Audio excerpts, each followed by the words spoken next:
HH Delay, and welcome back. This week, week 5 in the Great Perfection Volume 2 text. The main part of it we have completed, and the readings for today were simply the colophon at the end of the text for this week, and I don't have any particular comments on that, but it's nice to read through that and get a sense of what it was that he felt was important as a part of putting this together. So you can look at that, and for now, let's take a look then at the commentary, the talk that was given by His Holiness the Dalai Lama for this week. And it actually begins on page 115, and there are a few pages there of introduction. And then I wanted to just comment, starting on page 118, he talks a little bit about some background of this particular talk and mentions that there are some special features of Dzogchen based on Longchen Rabjam's text, The Precious Treasury of Dharmadhatu, and its commentary. That's the text that we're using in part 2 of this class. Okay, and it's called The Basic Space of Phenomenon, and then there's a commentary of that as well. So we'll be using that in part 2 of this class. So I wanted to point that out because you can get the connection with what is being said in this particular teaching and that text that we'll be looking at. And so that's part of the 7 treasuries of Longchen Rabjam.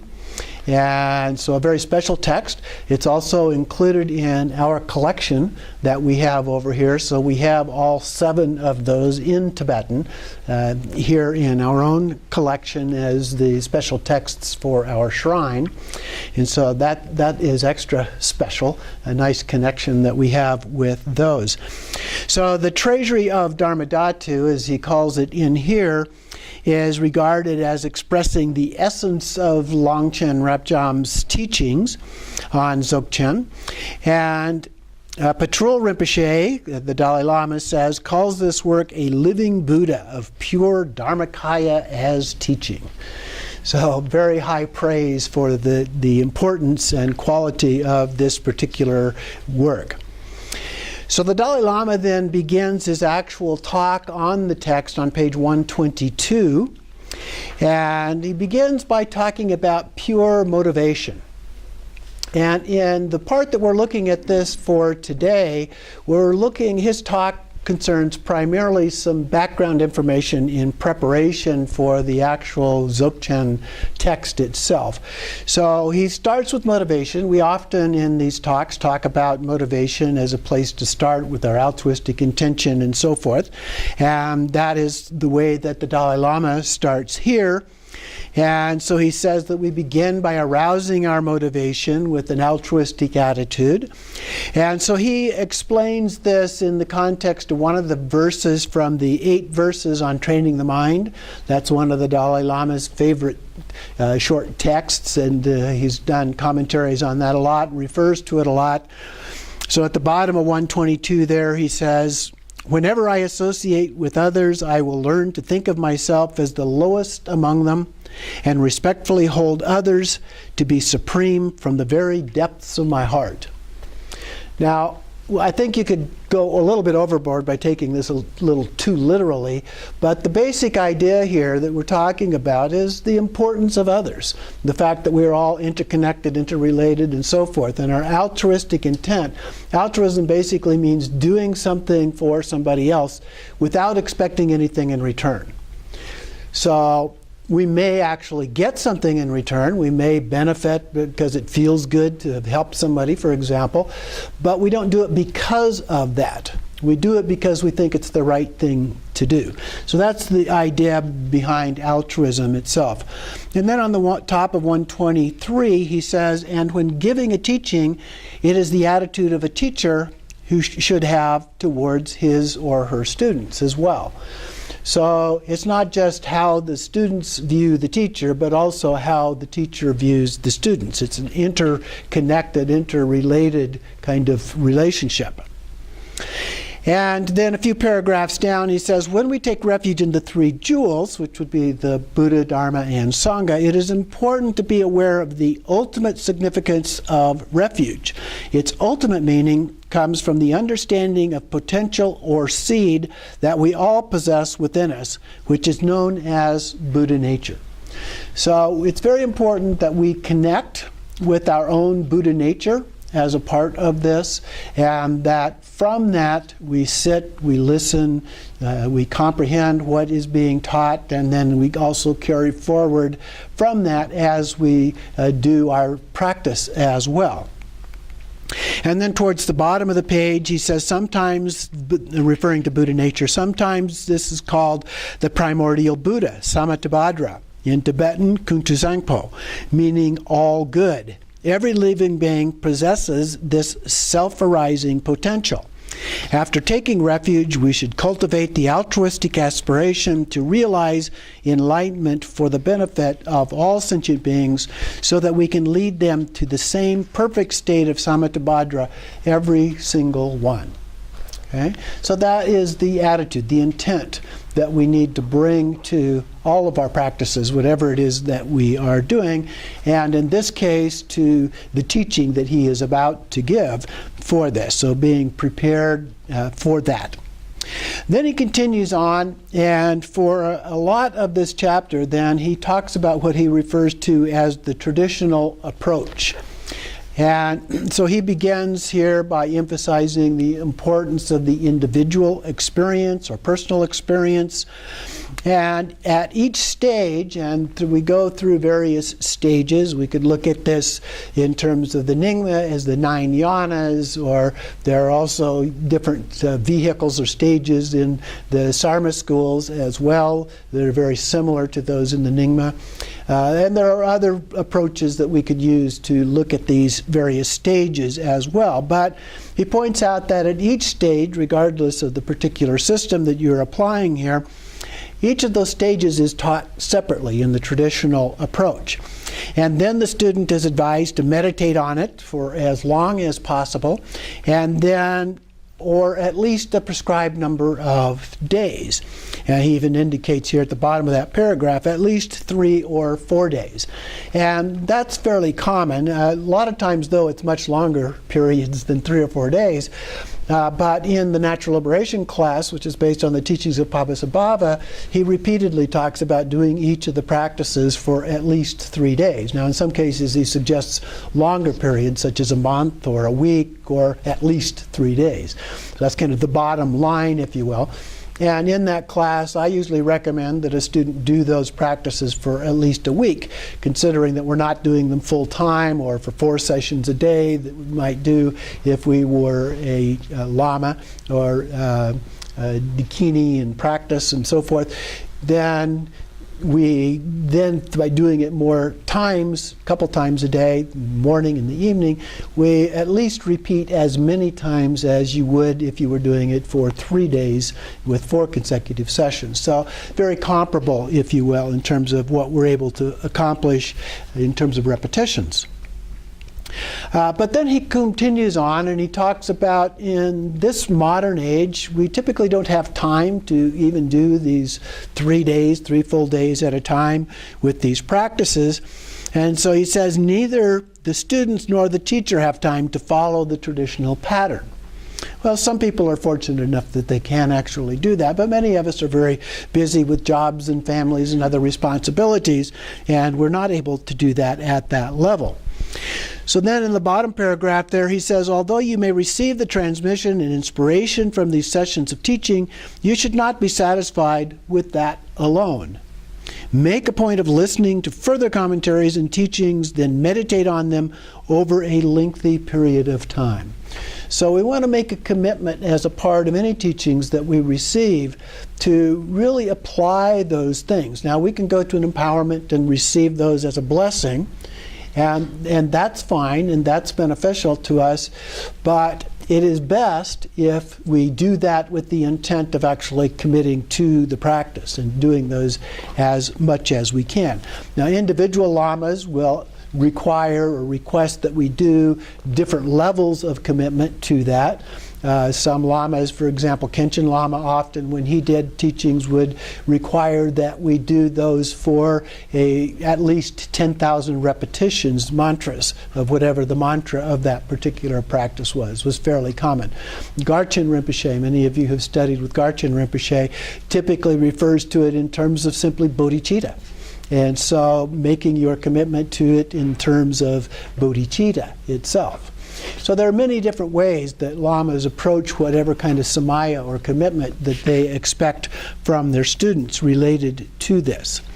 But at the top of page 125, the Dalai Lama says, it is of vital importance to cultivate a continuous and enduring effort in applying yourself to the practice. And that's where we get the benefit, is doing the practice, much more so than just the teaching itself. And then within a short time span, it is impossible to change all of our concepts or entire attitude. We've built up these habits over long periods of time, even if you just look at it in this lifetime.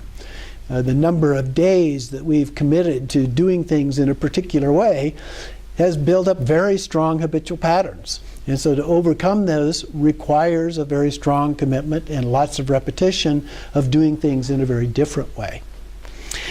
And then he says that we do have to struggle and to work hard. That is the reality. This isn't something that just happens.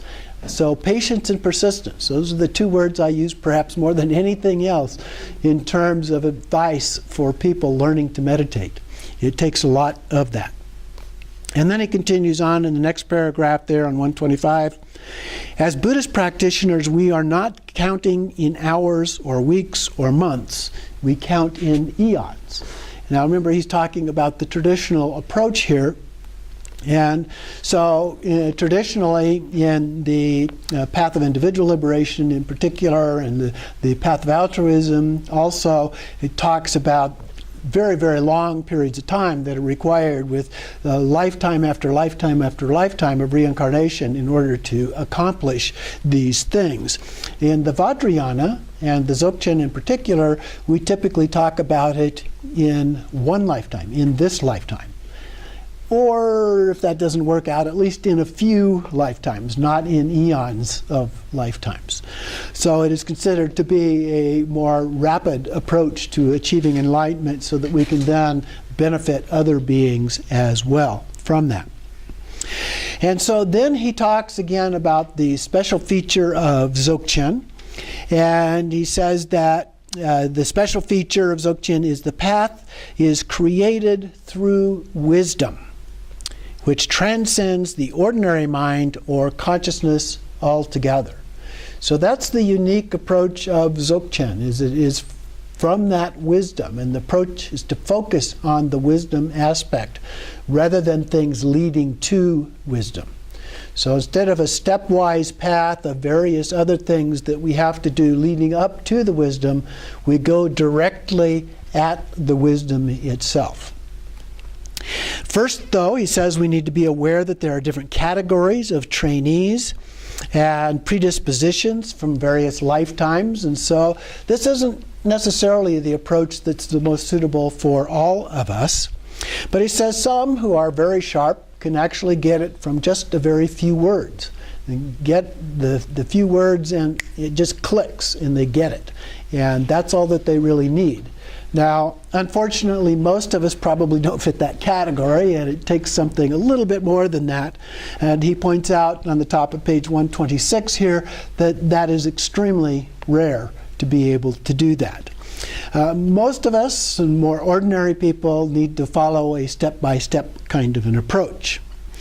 In the next paragraph down below that, he says, all the other yanas are taught beforehand in order to prepare practitioners for this supreme path.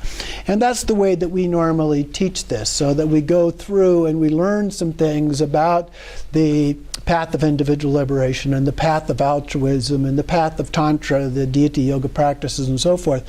And by following through that, we build up a solid base of understanding that helps then lead into the Dzogchen teachings. And so when all the circumstances needed are complete, they will not fall into error and their practice will bear fruit. So that the special features of Dzogchen can be pointed out and you can recognize them, you must have a thorough overall understanding of the principles of all of the different vehicles. This is the only basis on which you can truly appreciate the uniqueness and depth of Dzogchen. So, and I'm one of those people that learned Dzogchen from the very beginning when I got into the Tibetan Buddhist approach. And I went in and I did have a fairly good understanding. It made a lot of sense to me. I had practiced Zen in the past as a young person, and there was a direct connection that I got with Dzogchen and the Zen practices and made a lot of sense to me. But eventually I decided that I would learn more. I was getting the teaching, so I decided I needed to do some of the practices, and I went back and I did an intro and I went through all of the other things. And I can say from that experience that the Dzogchen now means a great deal more to me than it did in the beginning.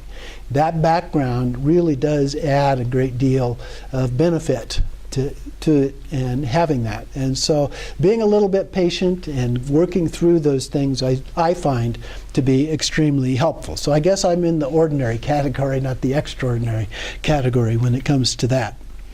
And then finally in that same paragraph he says, at the bottom of that, I will focus on the different vehicles in general and especially on the Mahayana and secret Mantrayana as he goes forward with his talk here.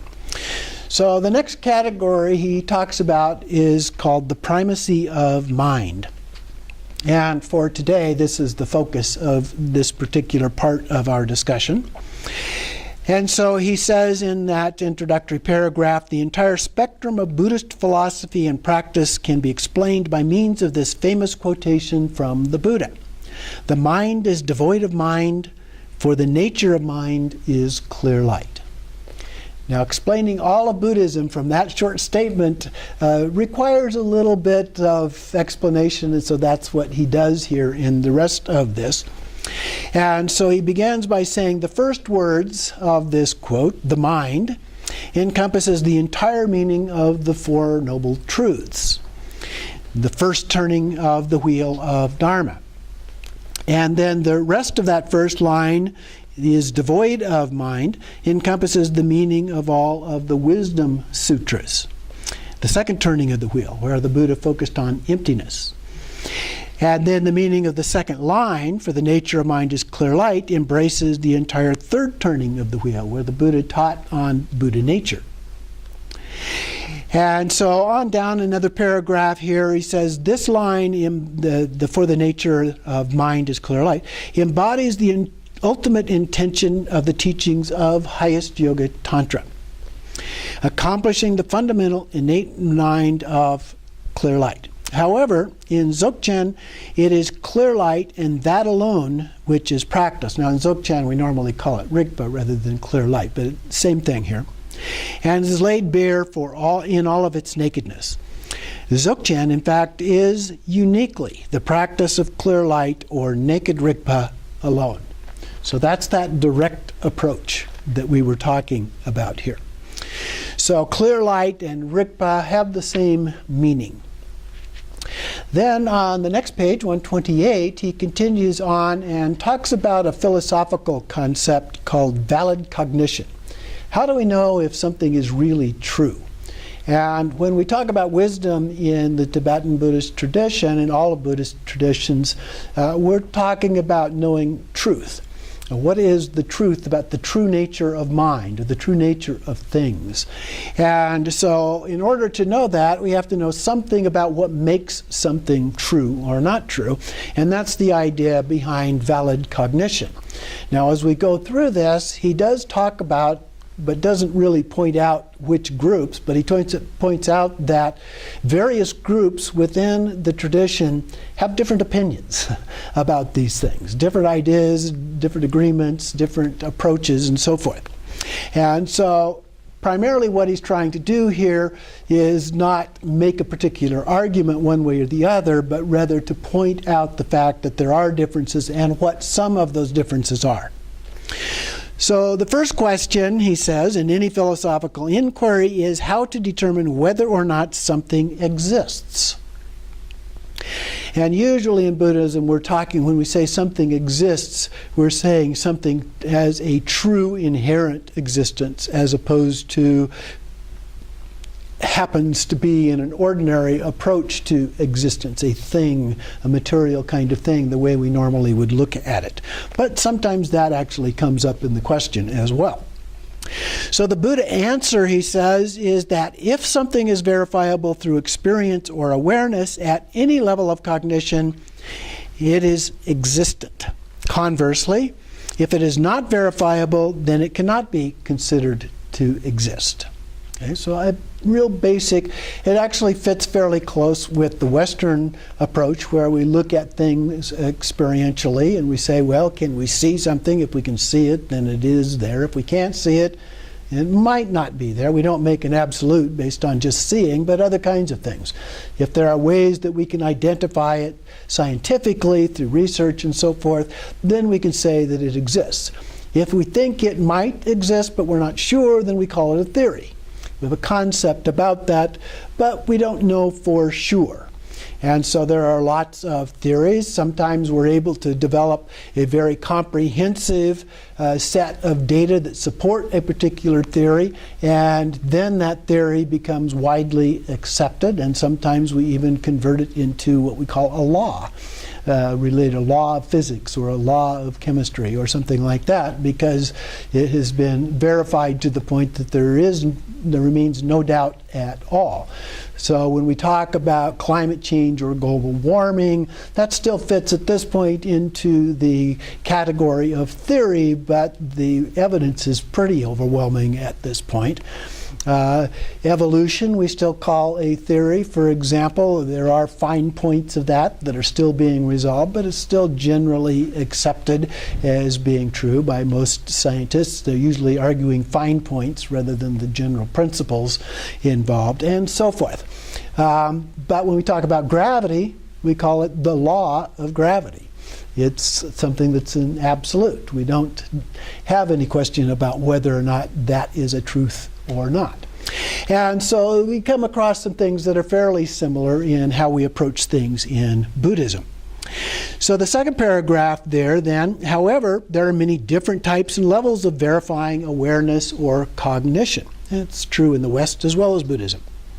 And continuing on the next page, different philosophical systems have different viewpoints on exactly how to define something as a valid cognition. And at the bottom of the next paragraph, it is important for a practitioner to determine whether a cognitive event is a misconception or true knowledge. So this is what I was talking about when we began this. For it is only by generating insight, and we often talk about wisdom as insight, or we talk about vipassana, for example, as insight meditation. So gaining insight, which sees through delusion, that we can become liberated. So it's by gaining that insight that we develop our liberation or enlightenment.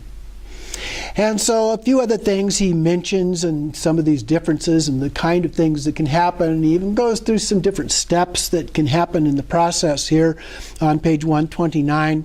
Our initial attitude or standpoint, so start from there, and then we may reason about it, and that may bring up some doubt, and we begin to say, well, maybe that is the case, and we turn that into some kind of an assumption about the nature of things, and then through additional reason and reflection and so forth, maybe we generate an inference about the nature of those things and a concept.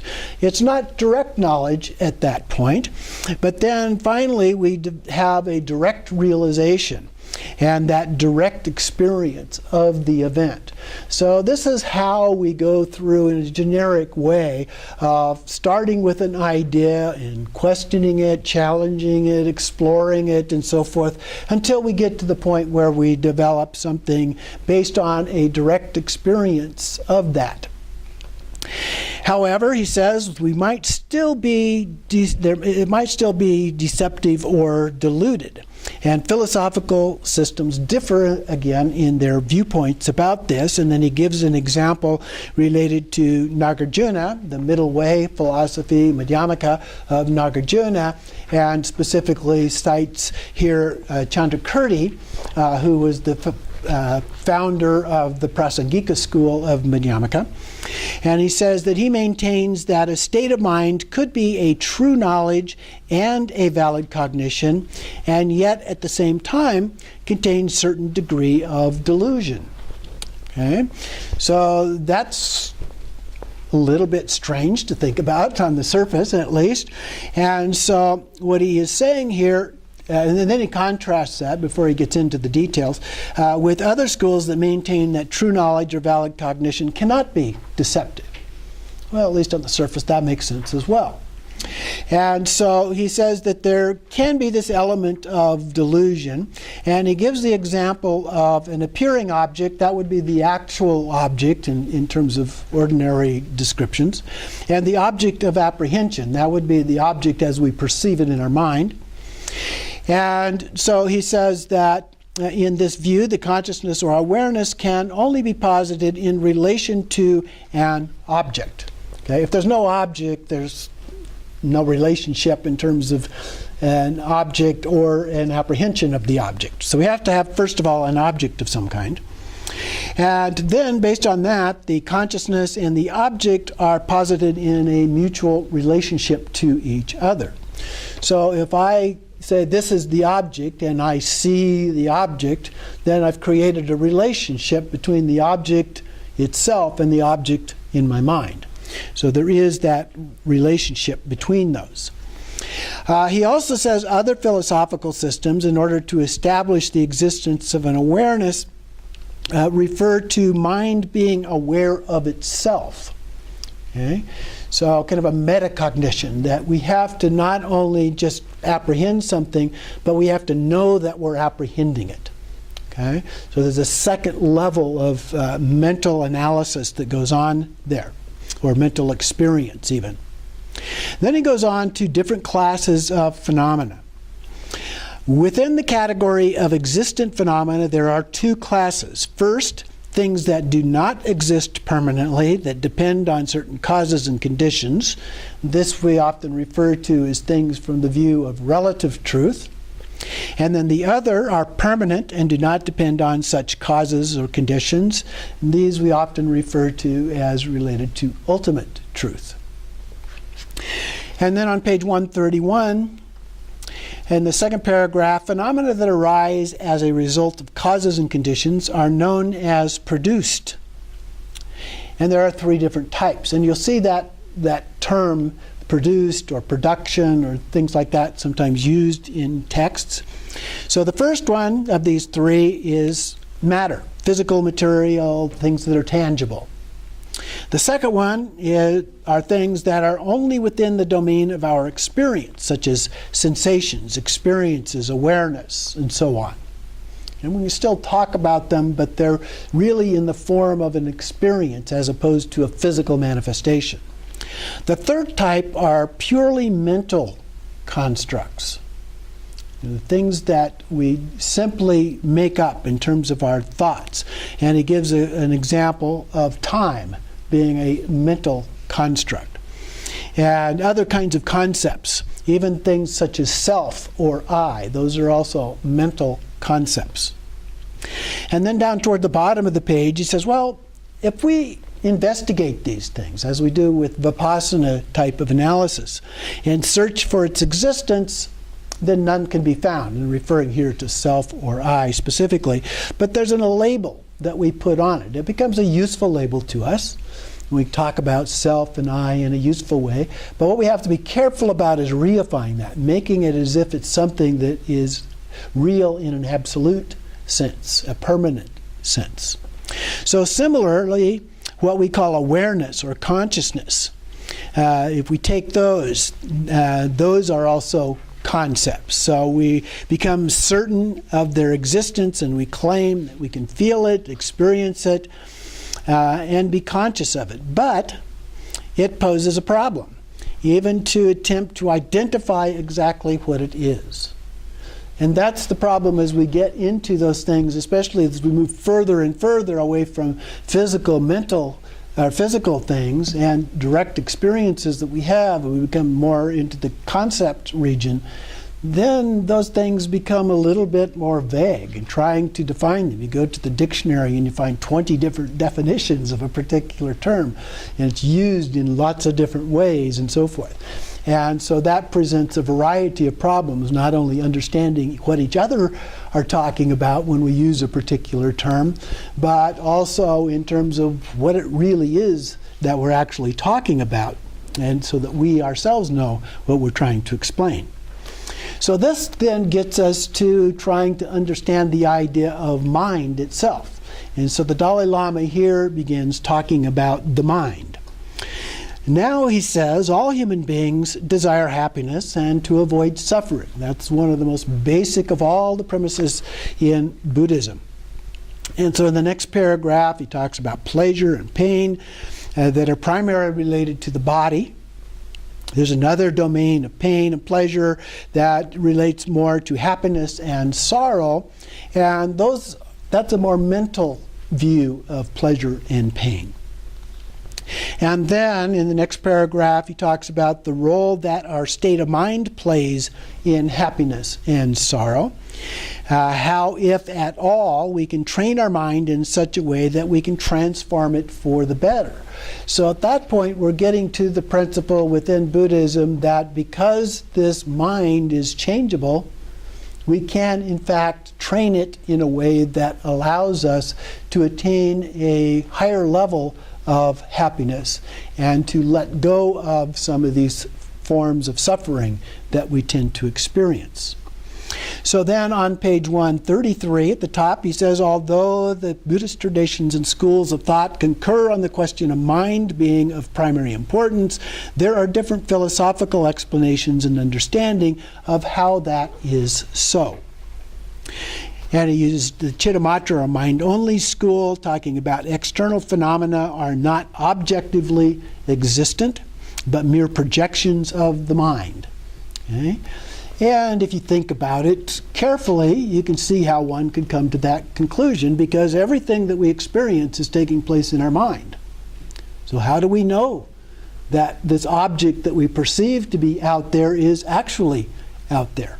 Because anything that gets processed related to that object has to go through our mind. There's no other way that we can experience it.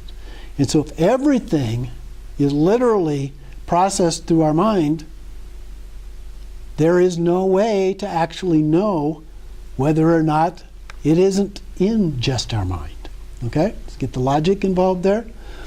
Now, generally, philosophically, there's a Western philosophy that has that same approach, but generally these have been rejected through the experience, looking at it from the experience of multiple individuals where the experience is the same, and the fact that if this was really true, if you died, that would be the end of all existence.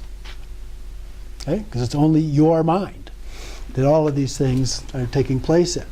So anyway, most people reject that, at least in its absolute sense. Okay? There are variations of that in the Chittamatra, or excuse me, in the Yogacarya, for example, which is very similar to Chittamatra.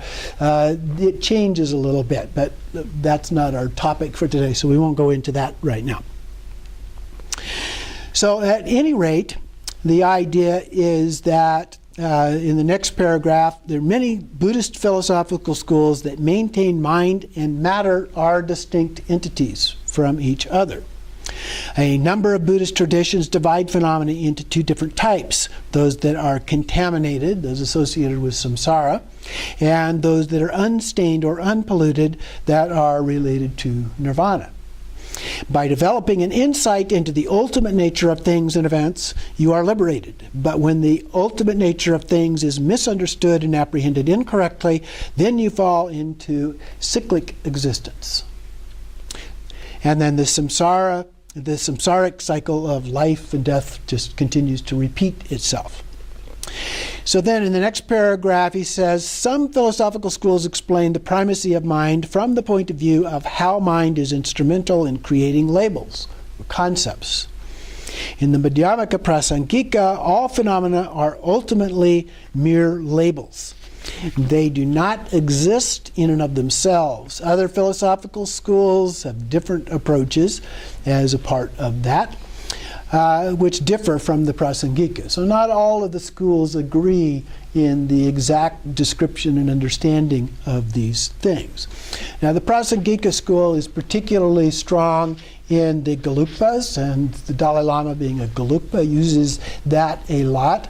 It is also appreciated and used in all of the other schools as well, but it is not necessarily dominant in those other schools, particularly in the Nyingma school, which tends to use more of a Shintang or Yogacharya kind of an approach, as was taught by Shintarakshita when he first came to build the Samye monastery in Tibet, the first monastery in Tibet.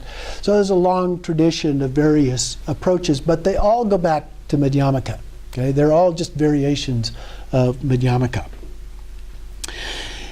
And so then he turns to the idea of suffering and its end. So once we begin, regardless of the particular point of view or school or philosophy that we follow, we get to the point of looking at how do we use this, how do we apply this to being able to end suffering. So in our day-to-day lives, we know that the more stable, calm, and content our mind is, the more feelings and experiences of happiness we will derive from it.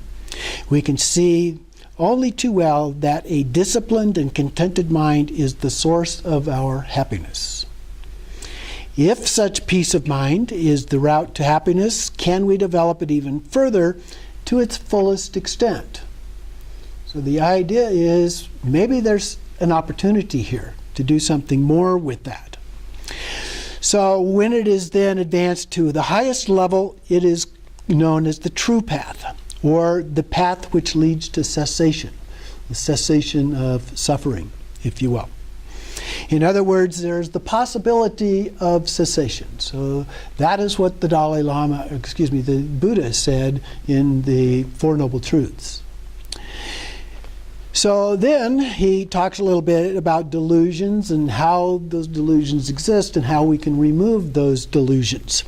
So delusions at their root lie as a misapprehension, one which grasps at things and events as existing in a way that does not accord with reality.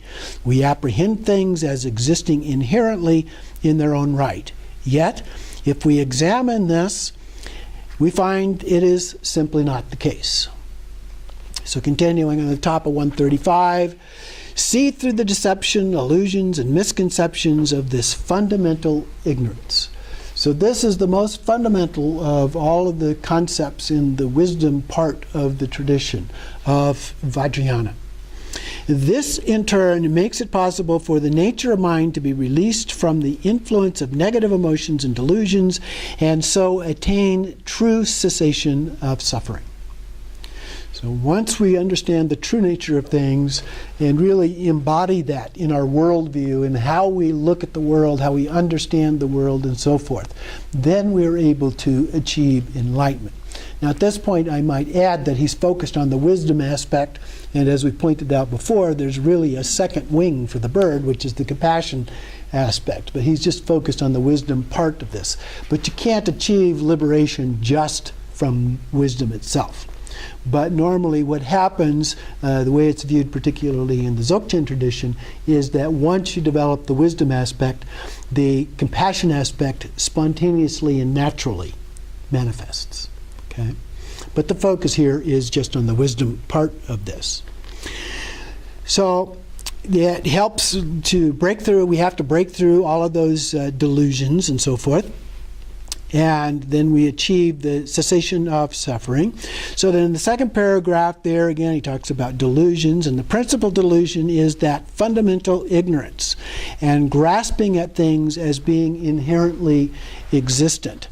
Now, he doesn't mention it in here, but the way the Buddha talks about that is in three different ways. He talks about it in terms of lacking inherent existence being something that can be divided into parts, for example, as one of the ways. Something that is dependent upon anything else would not qualify as inherently existence either. So that's a second approach to that. And then, if I can recall the third one, parts, interdependent, and self-forming. Would that be interdependent? That's interdependent. I forget the third one off the top of my head. Huh? Permanence? Permanence, right. Thanks. The third one is permanence. So if it's impermanent in some way. And then you can see those as interrelated, for example, the parts. So if it can be broken down into parts, that also shows that it's impermanent. And if it can be created, it can be broken down into parts. If it can be created, then that means it's dependent upon something else to help create that, and so forth. So those three are all interrelated with each other there. And it has to do with this term inherently existent. And also, afflictive emotions then are said to arise from this fundamental ignorance that we have, things like desire, hatred, jealousy, and so forth.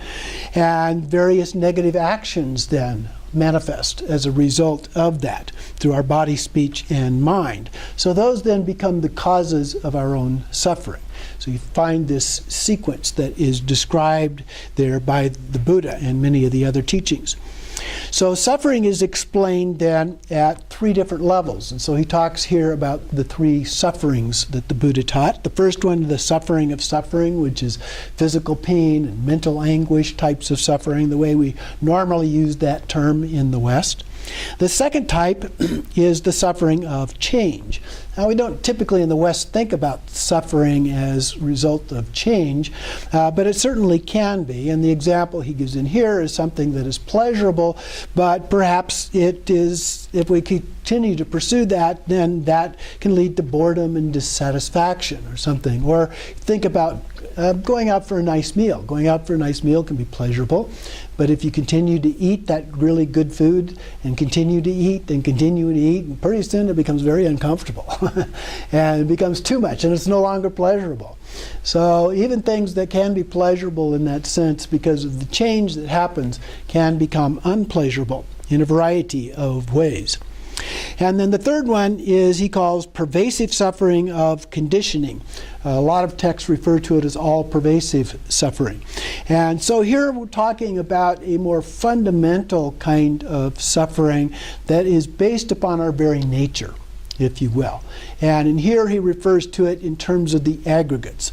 And so because of the five aggregates coming together, we have a form, we exist, if you will. And from the Vedas, the early teachings of the Vedas talk about the fact that I have form and so forth is how I exist.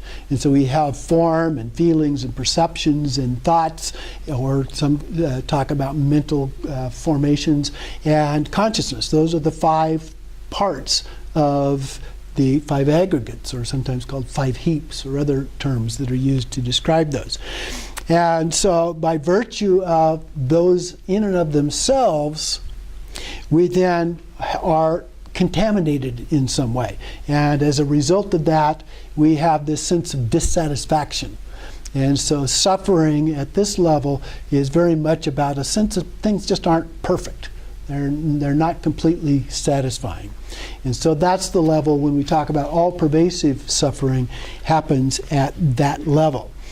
And so we have this potential to suffering, he says here. And then having examined and identified the true origins of suffering, you will then be able to develop a genuine wish to be rid of this suffering. Top of page 136. And so then we have a genuine desire to seek liberation.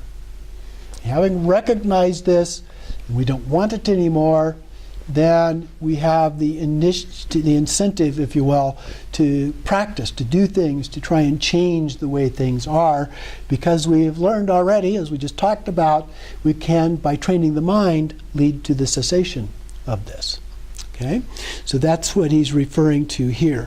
And then in the next paragraph toward the bottom, all depend entirely on our state of mind. Thus, it is why the Buddha says in the sutras that we are all our own masters. Okay, so it's up to us if we want to change these things. Then he talks more about dependent origination. Okay, interdependence, if you will. And so he illustrates this process of suffering, and the Buddha taught these 12 links of dependent origination, and he explained 3 kinds of conditions related to this. The first one he mentions are causes and effects. Cause leads to an effect. There's a relationship between the two. The second one has to do with the cause is impermanent and has the capacity to produce something. And then the third one, actions arise from ignorance.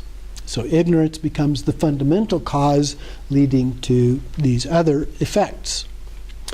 And then at the top of 137, he talks about something being existent, has to be impermanent, and have the potential to produce a corresponding effect. So that's kind of a philosophical understanding of cause and effect here, and how that's able to produce something in dependence upon something else. All Buddhist philosophical systems maintain that happiness is produced by positive states of mind, and unhappiness and suffering are the consequences of negative states of mind and negative actions. So there's an interdependence. And no other external cause is posited. And we don't propose that there's some kind of a God that's producing these kind of effects or results or anything like that in this tradition. It's always been here. We've lived these lives since beginningless time. So there's no origin of that. And then towards the end of that paragraph, he discusses the distinction between the substantial cause, which is the primary cause, and the cooperative causes, which are factions that interact with the substantial cause. So there can be multiple causes that work together. There can be one that's maybe primary and others that then support that in some way. And it becomes very complex to the point that it's almost impossible to really sort it all out, especially when the effect is something that's fairly complex. Now, it's real simple. You know, I drop this and it makes a sound. That's fairly straightforward. You can figure those kind of things out fairly easily. But when we're talking about human behavior, it gets extremely complicated at times. And so it has all kinds of potential things that are a part of that. So then he goes on and talks about matter, or physical entities, material things that we can perceive, see, touch, and feel. And according to Buddhist explanations, a little bit further down, particularly the Kalachakra Tantra, the initial cause of matter is this universe traced to what are called space particles. You may have heard that term before, especially if you've received teachings on the Kalachakra. Which pervaded space prior to the formation of this present universe.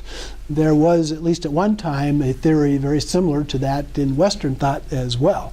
So it's not particularly unique. We have different ideas about that now with the Big Bang and so forth. It is only when the consciousness of a being interacts with the external matter of the universe that the evolution of life comes into being.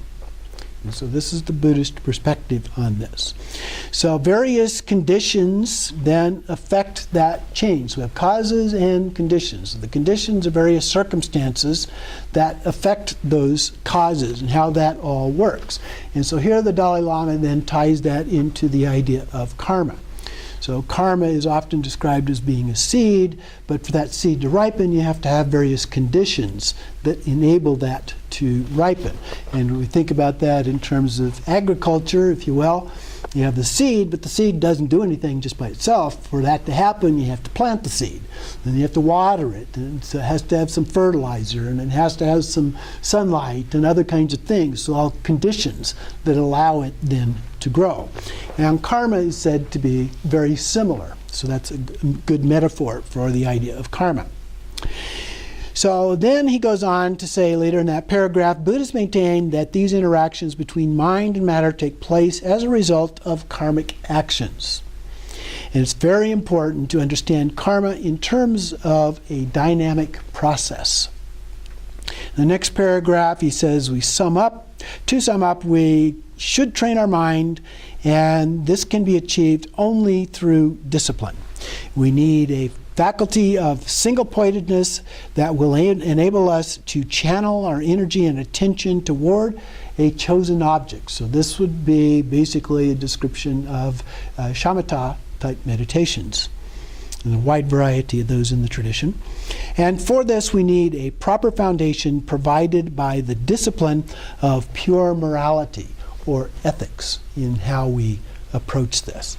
So these are some kind of background ideas that the Dalai Lama provides for this teaching on Dzogchen that he is about to give, and some of the more general Buddhist principles that apply, and then he'll talk more about those and how they apply from a Dzogchen perspective as we get into the next part of the chapter.